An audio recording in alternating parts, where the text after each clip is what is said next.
Hey friends, welcome back. Thanks so much for tuning in. We are very eager to talk with Bill Holter from JS Mindset. Haven't spoken with Bill in a while, and he's back on the line now. So much to talk about. In fact, I'm going to do a brief recap of just the major, incredible events that have happened in really just the past 5 or 6 weeks. We'll welcome Bill first. Bill, how are you? Good, Sean. How are you? I'm doing very well, sir. It's good to have you back. Thanks for having me. All right, so do you want to hear this litany of crap that's happened? I mean, major events in just the past 5 or 6 weeks?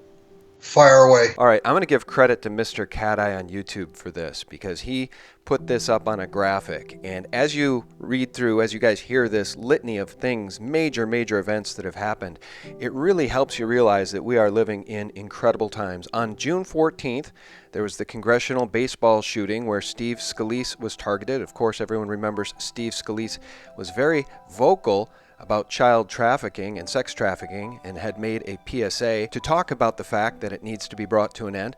On the same day was the Grenfell Tower fire. On July 11th, it was declared that Illinois and Chicago are essentially bankrupt. On July 5th, Trump headed to the G20, and on the 7th, he met Putin. On July 14th, Klaus Eberwein was killed, or I would argue probably murdered. Remember, he was a Haitian official set to testify against Clinton crimes and potentially child sex trafficking in Haiti. On the 19th, the CIA op in Syria ended, thanks to Trump vowing not to fund any more of those rebels. On July 20th, the Wall Street Journal writer Joseph Rago was found dead in his apartment. He was a Pulitzer Prize-winning writer. He was 34 years old. The cause of death at this point, I don't know if it's been officially declared, a mysterious death nonetheless. On July 20th, Chester Bennington died. Now people are making the speculation that his birth father was none other than John Podesta. We don't know, but he was 41, and he died in the exact same way that Chris Cornell died. And Chris Cornell died on May 18th at age 52, both allegedly by hanging themselves. And on July 20th, we found out John McCain has brain cancer. Boy, so much going on, Bill. It's hard to even keep track, but the takeaway from me on this is John McCain has served the New World Order well, and he's going to meet the same fate we all eventually meet, which is why I think you should take the high road. Well, Sean, one of the deaths you mentioned, Eberwein, we Googled and also used Bing and also used Yahoo to search for that, and the mainstream news carried exactly one article in the first 5 pages of all 3 of those search engines. And the one article came from the Miami Herald. And basically it said it had zero to do with child trafficking. All it did basically was give his history and say that he died. So these things are being covered up. And when you said, the mysterious death with Rago, I'm thinking to myself, yeah, he was shot twice in the back of the head with a rifle, and it was self-inflicted. I mean, that's the way these things are being done. I mean, that's the explanations you get.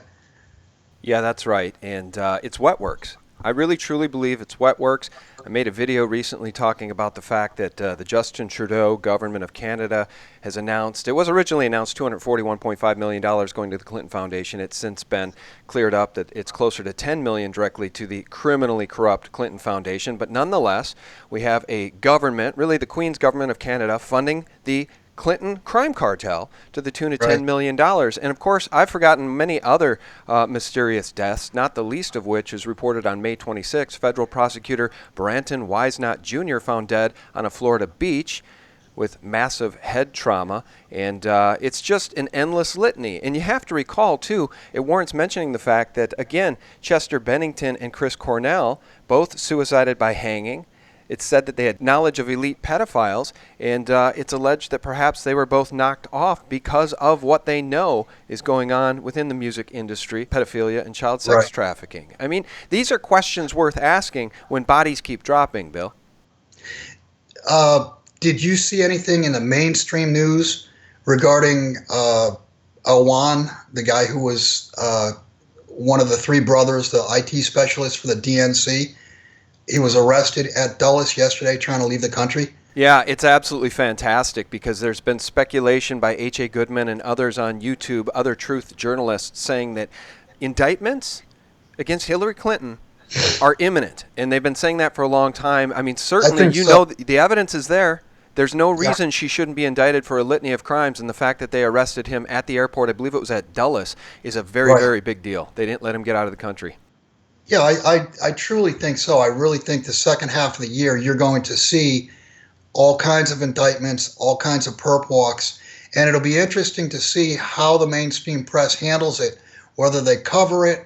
I mean, it's hard to say how they're going to handle this. But if you remember, Sean, at the beginning of the year, I started the year off by saying 2017 would be the year of the truth bomb.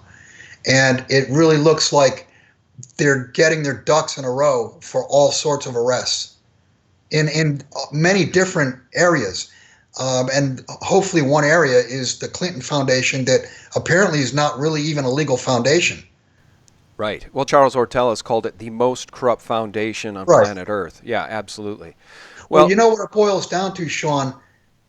Hillary didn't win. She was supposed to win. right. If Hillary won, none of this stuff would even be spoken about. None of this stuff, it would be completely swept under the rug. Right.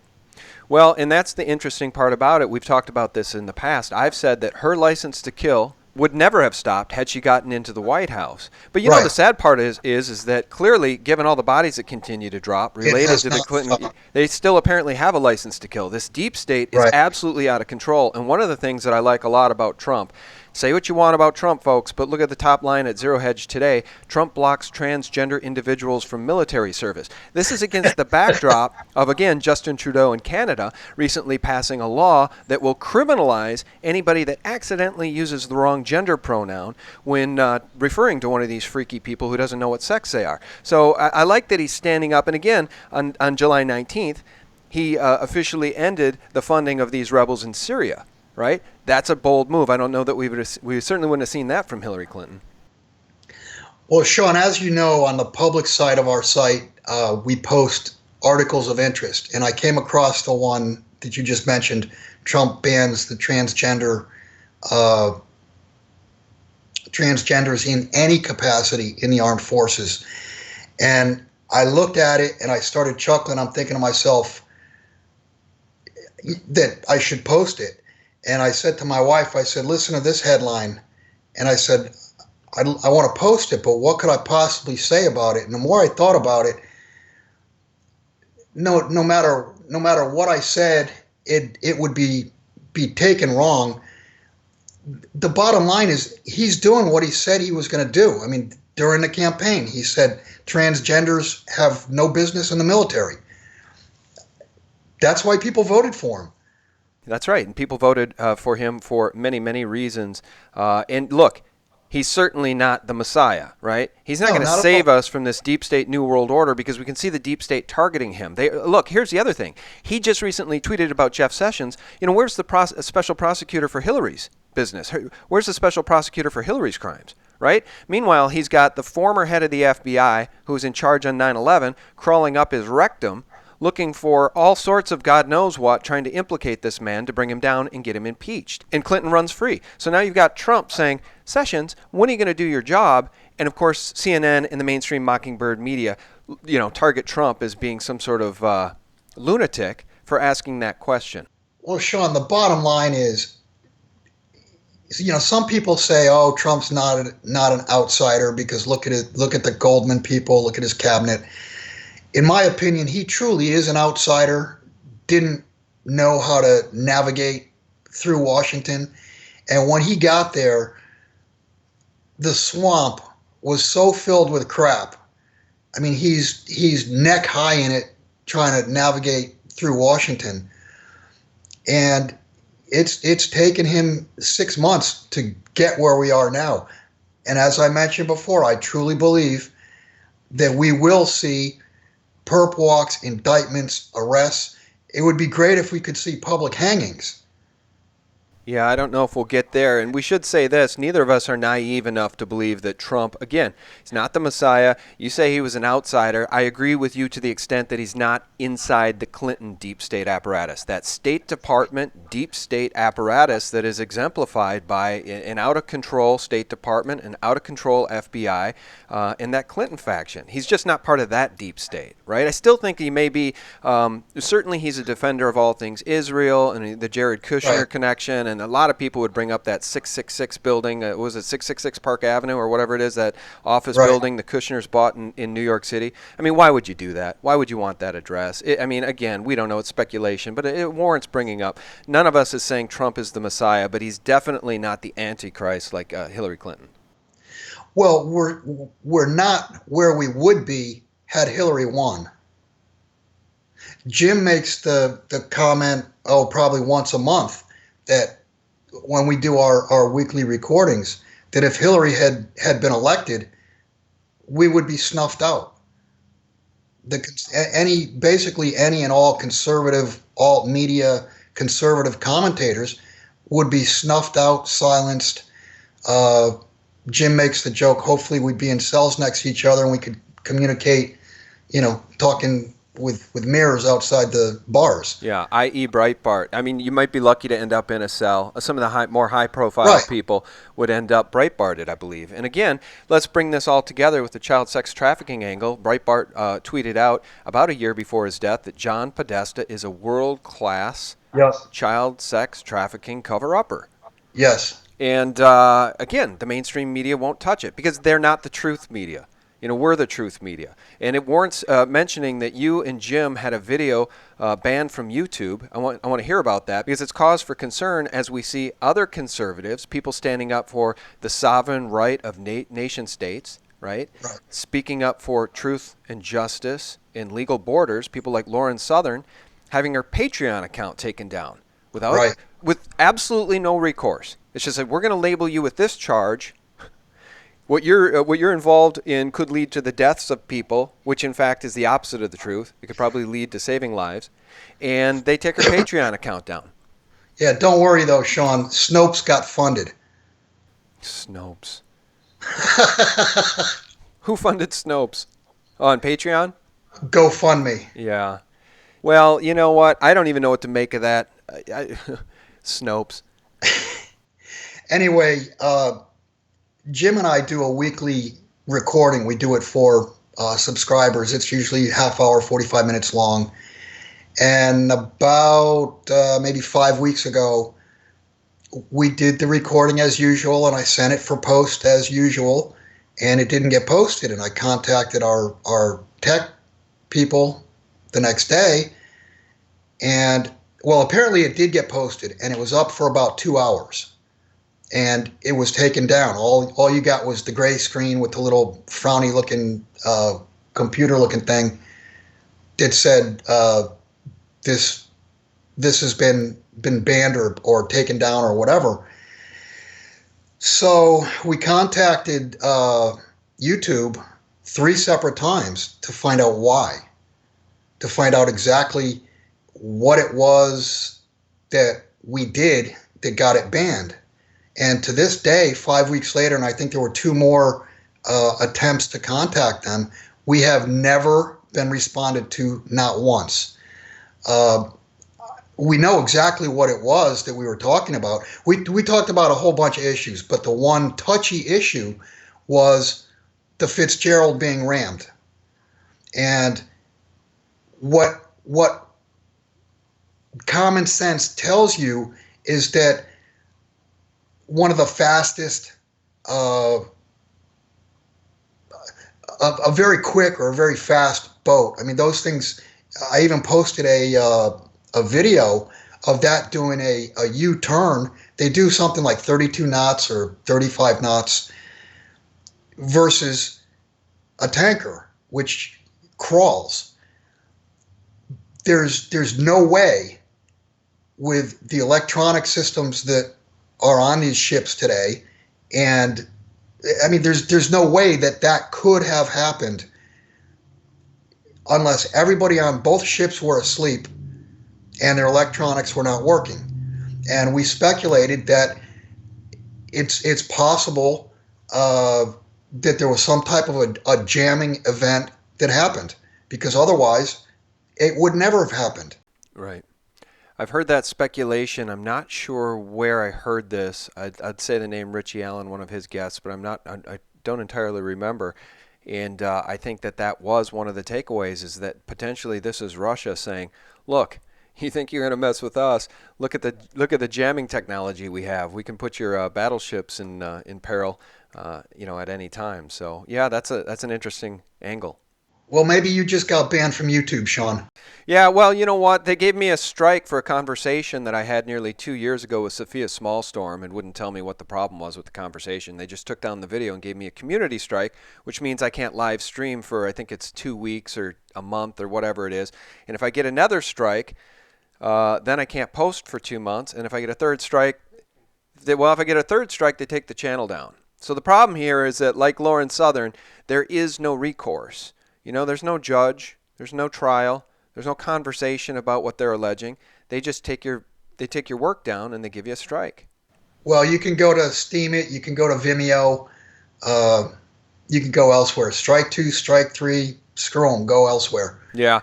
It's Yeah. about getting the truth out, Sean. That's the bottom line. Yeah, well, none of us are going to lay off the brakes on that, which is why I've brought up all of these things we've discussed here today. And the last thing I want to bring up with you is the potential for a economic, or at least Wall Street, Dow, NASDAQ major correction or nosedive in the fall. You just recently wrote about the article Michael Snyder posted. A mystery investor just made a $260 million bet that the stock market will crash by October. You noted this is a little bit misleading. I think Michael Snyder does good work, but he sort of misinterpreted all of these VIX October 25 call contracts, in which you say the initial upfront money was far less than $262 million. However, if things don't go the way of this bet, the downside could be far, far higher than 262, right? They could lose a lot more money if the market doesn't crash. Yeah, exactly. Uh, the best case scenario for that particular spread is they could make $262 million. That's if the VIX, and I forget the numbers now, that was maybe a week ago. If the VIX trades above 15, but not over 25, if it goes to 24.99, I think the win is 262 million. The problem with that is if the VIX blows through 25, then you're talking about just a huge number, because anything over 25, they're short. So their initial capital to put that trade on was a small fraction, maybe only 1% of 262 million. I don't know what the numbers actually were. But that 262 million is the best case scenario, and the downside is literally infinite. I was talking with Mitch Firestein just yesterday, and he was talking about the absurd nature of the manipulation of the VIX. It almost makes one wonder if the people responsible for manipulating the VIX are the people that placed this bet, because otherwise it's a real gamble. Could be. That's very possible. You just have to just look at what central banks have done. And I don't know what the number was after June, but I know the first 5 months of the year, the central banks collectively have pumped 1.5 trillion into markets worldwide the first 5 months of the year. I mean, that's an insane number. That's over $3 trillion. And you've got the Bank of Japan owns what, 75% of the capitalization of the Japanese stock market. It's insanity. I mean, if you were to go back even only 15 years or 20 years and suggested that a central bank would actually buy stock and hold it on their balance sheet, you'd have a panic the next day. Because basically what that means is you've got stocks backing the currency. It's insanity upon insanity. Well, and you conclude this article, 0 times 0 is still 0, by saying, we live in a world where the casinos themselves are broke but still functioning while they can still obtain credit. It will not matter whether you won or lost if you have not left the casino when the lights go out. The only Right. way to truly win is to cash your chips in and fully exit the casino with real money in hand before it is widely understood that no matter how many casino chips you have, you still have nothing. 0 times 0 is still 0. Yeah, I like that because it reminds me of these people sitting on Amazon at $1,000 a share. Again, I just talked about this with Mitch Firestein. $1,000 for all these stocks are just in la la land, and anybody lucky enough to have a stockpile of them probably ought to be converting those to gold in physical form. Well, that was the main point to the article was it doesn't matter whether you win, whether you lose, whether you win a million, 10 million, 100 million, a billion. When all is said and done, when the credit edifice comes down, what people are forgetting is that every currency, every fiat currency on the planet is a credit-based currency. So when credit collapses, so do the currencies. And I went on to explain that once this happens, people are going to view it as hyperinflation. And yeah, it will be a hyperinflation because your currencies are going to be busted, and a dozen eggs may cost 10,000. A dozen eggs will cost thousands and thousands of whatever currency, whether it's euros or dollars or whatever. Uh, but it'll look like a hyperinflation, but in reality, it's going to be a super deflation in terms of gold. And that's what I tried to get across in that article, is that it'll be a super deflation in terms of gold because there's not enough gold at current prices.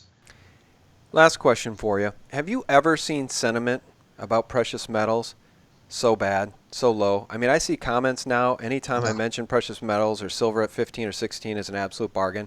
I have people now saying, I will never, ever buy another ounce of silver as long as I live. I'm going to sell all my, I saw this the other day, I'm selling all my silver for Bitcoin. I'm selling all my silver for cryptos. I've never seen sentiment so bad. And to me, Bill, based on fundamentals, based on history, based on what we know to be true about these central banks, look, to me, this means we have to be getting close to a bottom as this thing falls apart. Right. Right. We actually, in May and the first part of June, we actually saw a bunch of selling, which is why if you're out there buying, you're seeing that premiums have definitely shrunk. I mean, premiums on Liberties and St. Gaudens, you can buy MS 61, 62, 63s pretty close to the same price as Gold Eagles. You look at the premiums on junk. A year ago, or a little over a year ago, the premiums that dealers were willing to bid to buy your junk was $4 and $5 over spot, and now you're looking at like $1.50 to purchase it. So the premiums have shrunk dramatically, and that's a function of what you're talking about. The public actually were net sellers in late April, May, and the first half of June. All right, well, one last thing I want to mention here. Chris Dwayne did a video just the other day talking about how Silver Eagle sales just in the past couple months have really fallen off a cliff. And I wonder, is that, again, part and parcel of this changing of sentiment where it's just like there's capitulation happening here? People, instead of turning to the precious metals at the exact Right. time they should be, are running from them and towards cryptos, which may be part of the plan that these bankers wanted, from day one anyway. Run from the precious metals, run from the safe haven. Yeah, that makes all kinds of sense. You move from real money to air, in my opinion. And yeah, he's right. In May and June, the Silver Eagle sales from the mint were very small. Although I did see the first, I want to say 9 or 10 days of July, there was something like it was a tripling or quadrupling of the amount of Eagles that they shipped. So the first week or two of July did see a big rebound. All right. Well, we'll definitely keep our eye on the situation. And it's interesting that it's already the end of July here, Bill. I mean, look, August right here around the corner, and then September, October. Those are really, they could potentially be really scary months for the economic realities that we face. Yeah, absolutely. History has shown us that with the change of the season, you get a change in mood. I don't think it's going to take a much of a change at all to turn the herd into a panic. And Sean, I do want to mention one thing because I've read comments on your YouTubes and other YouTubes that I've done. People have mentioned, "Oh, Bill looks angry today," or "He looks pissed off," or whatever. I'm going in for a hip replacement next month, and I found out I've had a broken hip for 9 years, and what people have seen in my face is not irritation or anger or whatever. It's basically been pain. All right. Well, you're wearing your physical pain on your face. Well, I hope that Yeah, that goes well. We'll say a prayer for you, Bill, and hopefully appreciate that. you'll come back, Robo Bill, and you'll be in Yeah, fighting shape. And continue to wage war against the New World Order and speak truth. put some more metal in my body. All right. Well, Bill, do shout out the website address and tell people more about your relationship there with Jim Sinclair. Sure. You can go to JS Mindset, MINESET.com. The site is split in two portions. We do a public side to it where we put up 2, 3, 4, sometimes more articles of interest each day, and we put comments to those articles. And then the subscription side to the site, I write 2 or 3 articles per week, and each week, generally on the weekend, Jim and I do a half-hour, 45-minute recorded call. Sometimes we do subscriber questions. Sometimes we do topics that we think are important. We just got done. Actually, the final portion will be posted this weekend. We were talking about a mine in Tanzania, the Bulyanhulu mine, and that kind of morphed into the audio autobiography of Jim Sinclair. So we're just getting done with that, and the next week we're going to take questions from subscribers to the 3-part series. So it was really interesting. It was interesting to hear stories about Jim's life. You know, we talked about his dad, Bert Seligman, and talked about Jesse Livermore. It was really quite interesting to do the interview, and I'm sure it's of interest to people listening to it. Oh, absolutely. Absolutely. You guys can check that out at jsmindset.com. And our guest has been Bill Holter. Bill, good luck with your surgery. Let's talk again soon after. All right, I will. Thanks, John. All right. God bless you. And guys, thank you so much for tuning in. And a special shout out to our patrons over at Patreon/SGT Report. You're truly giving us a lifeline as YouTube and Google continue to change the algorithms to choke off our access to advertising and funding for what we're doing. We don't get multi-million-dollar salaries like those anchors at CNN, so anything you guys can do to keep us in the fight, we surely do appreciate. So many thanks. Thanks for tuning in, and thanks for sharing this information within your own sphere of influence. You're really helping us get the word out, and we appreciate you for it. Have a wonderful weekend ahead. God bless. It's complex. There's a lot of different ways that people are trafficking and harming children that the American public need to know about so that we can stand up and combat it politically, legally, and every other way.